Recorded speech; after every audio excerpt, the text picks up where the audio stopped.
Hello dear student. आज का paper जो है हमारा हिंदी का है टर्म 1 2021 में जो पिछले साल हुआ था।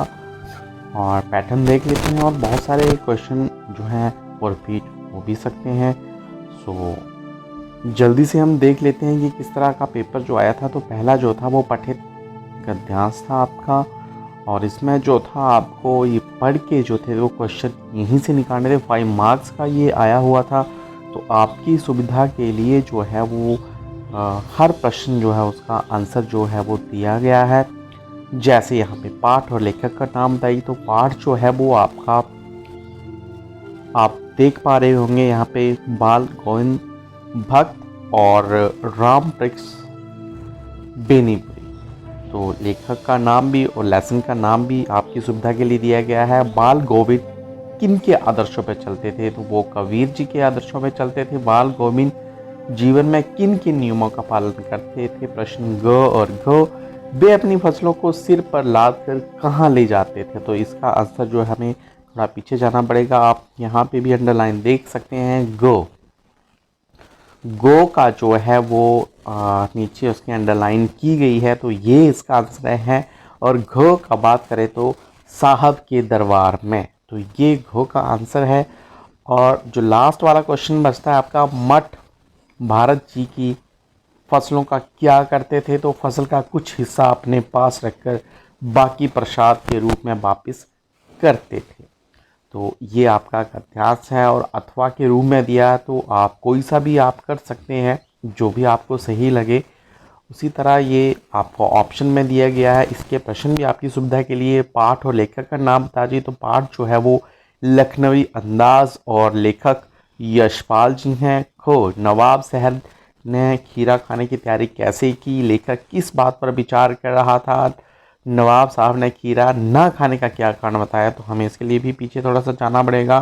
घ का आंसर खीरे की सुगंध और स्वाद की कल्पना से संतुष्ट होने का सूक्ष्म, नफीस या एब्स्ट्रैक्ट तरीका जरूर कहा जा सका, परंतु क्या ऐसे तरीके से उदर की तृप्ति भी हो सकती है। तो ये इसका आंसर है। और घ का आंसर हम यहाँ से देखें, स्कील शकील नामुराद मैदे पर बोझ डाल देता है। तो ये इसका आंसर है। और क्वेश्चन आपका लास्ट बचता है, लजीज शब्द का अर्थ बताएं या लिखें। तो इसका अर्थ है स्वादिष्ट।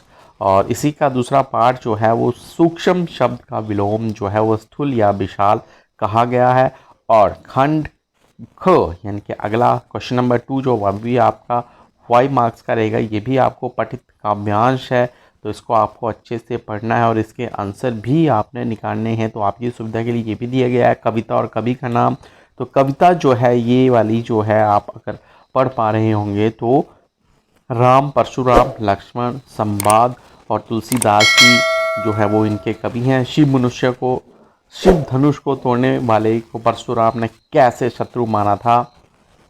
तो इसका आंसर भी आपके सामने, सहस्त्रबाहु के समान।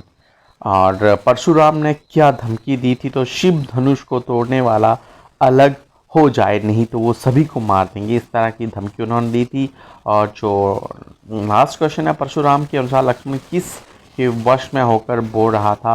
तो वो काल के वश में होकर जो था इस तरह की बातें कह रहे थे। और इसमें भी अथवा करके दिया गया है, तो आपको जो भी सही से अच्छा लगता है वो आप कर सकते हैं। इसमें आपको कविता का जो है वो पूछा गया है। तो कवि जो है वो नागार्जुन जी हैं। कविता जो है या दंतुरित मुस्कान है। और कवि ने धन्य तुम किसे कहा, तो अपनी पत्नी और अपने बच्चों को इस तरह से कहा था। और गो मधु अर्थ से कवि का क्या तात्पर्य है। जीवन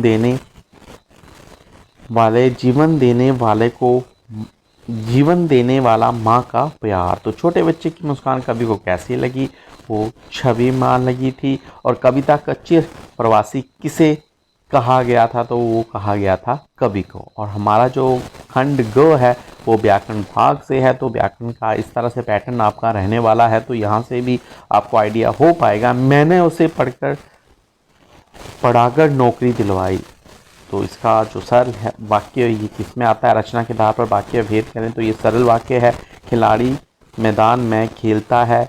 कर्म वाच्य में बदलें तो यहाँ पे इसका आंसर हमें देखने के लिए ऊपर जाना पड़ेगा। खो खिलाड़ी द्वारा मैदान में खेला जाता है।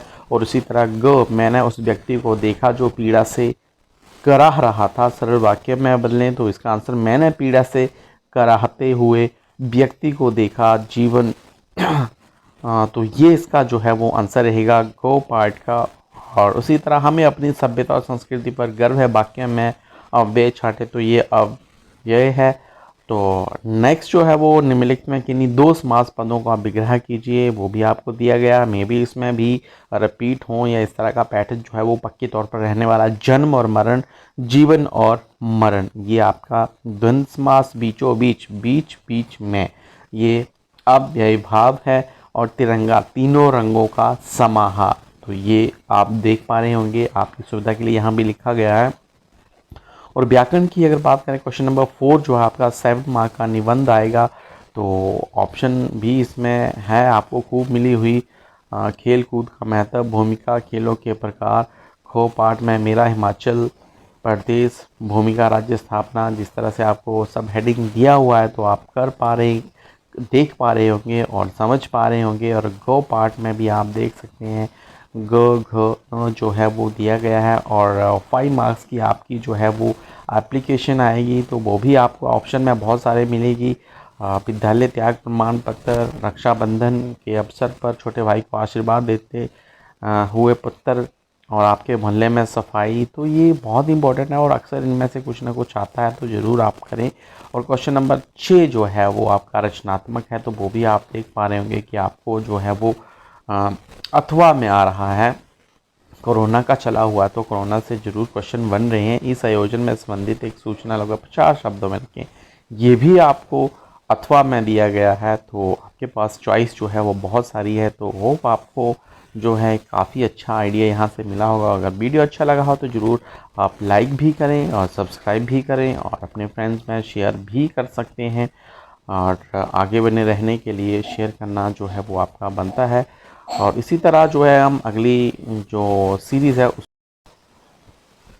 हेलो स्टूडेंट्स, तो ये सीरीज़ जो है आपकी सी है। और इससे पहले वाली सीरीज़ जो वो कर चुके हैं। तो ये आपका जो है 2021 टर्म 1 हिंदी का पेपर इस तरह से आया था। तो यहाँ से भी आपको आइडिया हो सकता है कि बहुत सारे क्वेश्चन क्योंकि एग्जामिनर यहीं वहाँ से डालेगा, 3 सीरीज़ में कहाँ कहाँ से डालेगा, तो बहुत सारे क्वेश्चन रिपीट होने के चांसेस भी होते हैं। लेकिन फिर भी आप एक बार देखिएगा।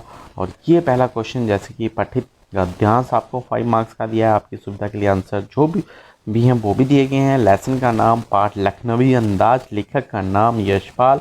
लेखक जब प्लेटफार्म पर पहुंचते हैं तो ट्रेन की क्या स्थिति थी, लेखक ने क्या कहा था। तो इसके लिए हमें ऊपर जाना पड़ेगा। गाड़ी छूट रही है, सेकंड क्लास के एक छोटे डिब्बे को खाली समझकर जरा दौड़कर उसमें चढ़ गया। तो ये ऊपर आपकी सुविधा के लिए दिया गया। और लेखक जब प्लेटफॉर्म पर पहुंचा तो ट्रेन की क्या स्थिति थी, इसका ये आंसर था। और ग अगर लेखक के अनुसार प्रतिकूल क्या हो गया, लेखक को लगा था कि डिब्बा खाली है परंतु वहां पहले से ही कोई बैठा हुआ था। एंड नेक्स्ट क्वेश्चन जो है वो डिब्बे में लेखक किसे और किस स्थिति में देखा, तो इसका आंसर भी हमें ऊपर जाना पड़ेगा। एक वर्ड पर लखनऊ की नवाबी नस्ल की एक सफ़ेद पोस्ट सज्जन बहुत सुविधा से लाथी मारे हुए बैठे थे। सामने 2 ताजे चिकने खीरे तौलिए पर रखे हुए थे। उसी तरह हमारा जो 5वां क्वेश्चन है, डिब्बे में सहसा कूद जाने पर लेखक को उस व्यक्ति पर क्या प्रतिक्रिया दिखाई, तो उसका आंसर भी यहाँ पे है। डिब्बे में सहसा कूद जाने से सज्जन की आंखों में एकांत चिंतन में भेदन जो एक था वो असंतोष सा जो था वो दिखाई दिया। और ख का आंसर जो है वो लेखक अनुमान के प्रतिकूल क्या हो गया, तो लेखक को लगा था कि डिब्बा खाली है परंतु वहाँ पर पहले से ही कोई बैठा हुआ था, ये ग का था। और उसी तरह ये ऑप्शन आपको ऑप्शन में प्रश्न जो है वो दिया गया था, सेम गद्यांश जो है दिया गया है। इसे भी आप कर सकते हैं अगर जो भी आपको सही लगे। पाठ और लेखक का नाम, लेसन का नाम नेताजी का चश्मा और स्वयं प्रकाश ये लेखक हैं। कौन सा प्रयास सफल था और कैसे था, इसके लिए आप देख सकते हैं। आंसर जो है दिया गया, नेताजी की मूर्ति बनाना सफल प्रयास था क्योंकि यह मूर्ति बहुत ही सुंदर थी। कहाँ क्या खटक रहा है और क्यों, मूर्ति पर संगमरमर का पत्थर की बजाय जो काले फ्रेम वाला चश्मा होना खटक रहा था। उसी तरह चौराहे पर किस नेता की मूर्ति लगी थी? ऑब्वियसली जो थे वो नेताजी सुभाष चंद्र बोस जी थे। और हालदार साहब के चेहरे पर कौतुक भरी मुस्कान फैलने का क्या कारण था? मूर्ति पर पत्थर की बजाय सचमुच का काला फ्रेम वाला चश्मा जो था वो होना था। तो ये इस तरह से इनके आंसर है। और पठित काव्यांश जो खंड ख में दिया गया ये भी आपका 5 मार्क्स का है। तो ये भी आपको पढ़ के ही इनके आंसर देने होंगे, तो एक बार आप इन्हें ज़रूर पढ़िएगा। सो कवि जो है ये इसमें सूरदास जी हैं और कविता जो है वो पद है गोपियों ने किसके प्रति अपनी अन्यता प्रकट की है? तो वो श्री कृष्ण जी के प्रति है। गोपियाँ उद्धव को बड़भागी क्यों कहती हैं? क्या वे वास्तव में बड़भागी हैं? जी नहीं, वो बिल्कुल भी बड़भागी नहीं। और श्री कृष्ण जी के पास रहते हुए भी वे उनके प्रेम से वंचित रहे हैं।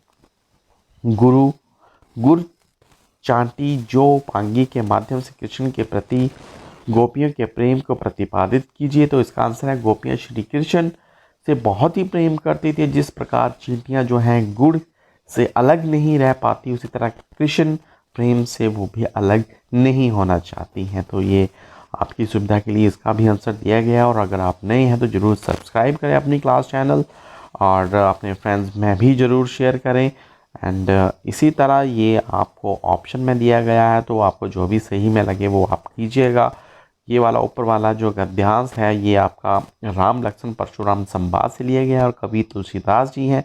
परशुराम बार बार अपना कुल्हाड़ा किसे दिखा रहे थे? लक्ष्मण जी को दिखा रहे थे। और जो आपका नेक्स्ट क्वेश्चन है, लक्ष्मण ने परशुराम से अभिमान पूर्वक बातें क्यों की थी? तो परशुराम जी के कुल्हाड़े और धनुष बाण को देखकर उन्हें यह इस तरह जो था उन्होंने क्षत्रियों ने समझा था, इस तरह से उन्होंने ये बातें कही थी। रघुकुल के लोग किन पर दया करते हैं? तो देवता, ब्राह्मण और जो गाय और जो भक्त होते हैं उन पर वो दया करते हैं। सूर्यवंशी जिन पर दया करते थे उन्हें क्यों नहीं मानना चाहते थे? मानने से पाप लगता था और हार जाने पर अपयश मिलता था। व्याकरण भाग जो है इम्पोर्टेंट, तो ये भी आप देख सकते हैं। अमित से दौड़ा नहीं जाता, कृतवाच्य में बदले तो अमित दौड़ नहीं सकता। 5 मार्क्स का है। वह प्रतिदिन कक्षा में उपस्थित रहता है। अव्यय पृथक करें, तो ये जो है वो अव्यय है। और राम को सामान खरीदना था इसलिए बाजार गया था, तो ये आपका मिश्र वाक्य है। अध्यापक अपने शिष्यों को अच्छा बनाना चाहते हैं। अध्यापक चाहते हैं कि उसके शिष्य अच्छे बने, ये भी मिश्र वाक्य में चेंज किया गया है। निम्नलिखित समस्त पदों में किन्हीं दो का विग्रह चार करके समूह का नाम रखिए। तो चौराहा 4 राहों का समूह, यानी कि ये आपका जो है द्वितीय समास है। घुड़सवार घोड़े पर सवार, ये आपका तत्पुरुष है। और माता और पिता, ये आपका द्वंद्व समास है, माता और पिता। और चौथा क्वेश्चन जो है आपका 250 या 250 शब्दों में आपने लिखना है। 7 मार्क्स का रहेगा निबंध। तो मेरे जीवन का लक्ष्य, भूमिका, चित्र, लक्ष्य, मेरा अध्यापक का कार्य, औपचार, ये सारी चीज़ें जो आपको लिखनी है। उसी तरह विजय दशमी, दशहरा और विज्ञान, वरदान या अभिशाप, भूमिका, आविष्कार, वरदान, अभिशाप, दो पक्ष, उपसंहार, कोरोना महामारी। देखिए कोरोना के क्वेश्चन जो हर बार आएंगे और इस बार भी आने वाला है, क्योंकि ट्रेंडिंग जो है यही है अभी तक। हाल ही में बहुत कुछ इसने हमें सिखाया और बहुत कुछ हमने इससे सीखा, तो ये रहने वाला है। और हिमाचल के त्योहार जो हैं वो भी है। एंड क्वेश्चन नंबर 5 मार्क्स का है। शिक्षा शुल्क क्षमा हेतु प्रार्थना पत्र मुख्याध्यापक जी या प्रधानाचार्य जी को, और आपके मित्र की बोर्ड की परीक्षा में प्रथम आने पर जो बधाई पत्र अथवा में समाचार पत्र के संपादक को पत्र लिखिए जिसमें नगर में व्याप्त बिजली की व्यवस्था का वर्णन कीजिए। खंड घ में रचनात्मक परीक्षा में अच्छे अंक हेतु शिक्षक विद्यार्थी के मध्य संवाद लगभग 50 शब्दों में अथवा करके दिया हुआ, जो भी आपको सही लगे वो आप कर सकते हैं। और ऑप्शन 3 है, गाँव में सर्दी की रात चोरी हुई, चोर आभूषण धनराशि ले गए, घर का मुखिया बेहोश हो गया। तो इस तरह से जो है वो आप लिख सकते हैं। उपयुक्त सामग्री के आधार पर 50 शब्दों पर प्रतिवेदन लिखें। और क्वेश्चन नंबर 7 जो है किन्हीं 3 प्रश्न के आपने उत्तर देने हैं। तो ऑप्शन में ये भी आपको बहुत सारे दिए गए हैं, लगभग जो हैं वो 5 क्वेश्चन जो हैं यहाँ से कह लूँ मैं तो ये दिए गए हैं, आप देख सकते हैं कौन से इंपॉर्टेंट हैं, तो इनमें मे भी रिपीट हों। और क्वेश्चन नंबर 8 जो है किन्हीं 3 प्रश्नों के उत्तर आपने फिर से देने हैं, 2 मार्क्स के हैं ये। तो मूर्ति पर चश्मे बदल क्यों जाते थे, बिना विचार घटना पात्रों से क्या कहानी लिखी जा सकती है, भक्त ने अपने बेटे की मृत्यु पर अपनी भावनाएं किस तरह व्यक्त की, लेखक और नवाब दोनों ने सेकंड क्लास में यात्रा क्यों की। तो ये भी बहुत सारी ऑप्शन है, जो भी आपको सही से आता है वो आप जरूर करें। निम्नलिखित में किसी 3 प्रश्नों के उत्तर दीजिए। तो 9वें प्रश्न में भी आपको ऑप्शन दी गई हैं, 2 मार्क्स के हैं और लगभग 5 क्वेश्चन जो हैं वो आपको दिए गए हैं। तो आप अपने हिसाब से जो है वो कर सकते हैं। और वीडियो अच्छा लगा तो ज़रूर सब्सक्राइब, लाइक और अपने फ्रेंड में शेयर करें ताकि उन्हें भी कुछ हेल्प हो पाए।